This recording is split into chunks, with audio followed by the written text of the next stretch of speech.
Had my eyes on silver on Monday morning. The market decided to go long before my trading session, so I tried to get in on a continuation after a pullback.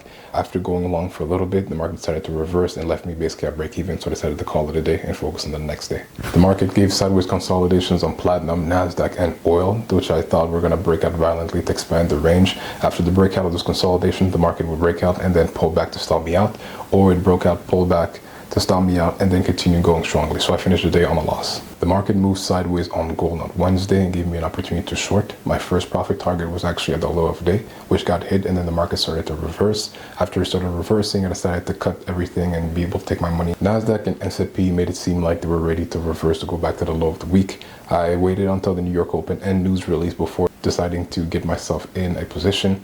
The market made it seem like it was about to go down, but then reversed. I was able to get up on that reverse to go long and decided to hold it until the end of the trading session. Unfortunately, after getting to the high of day, the market reversed violently and stopped me out with a profit.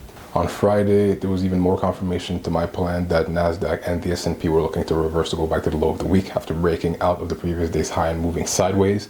I waited until the New York Open and any news before I ended up going into my trade. The market decided to tag me in and then reverse and then slowly crawl this way back to my stop loss on both of the markets. I decided to switch my bias to long, but unfortunately the market was moving too choppy and it ended up making me lose until the point that I decided that was enough for the day and decided to close the day on a loss. So for this week, unfortunately, not great in terms of wins, but I was able to do a little bit better in terms of waiting for my opportunity instead of trying to get into a trade too early, waiting after New York Open or for times to be appropriate before getting into a trade. So hopefully next week the plan will go a little bit better and I'll be able to execute to the point I'm able to make a decent profit.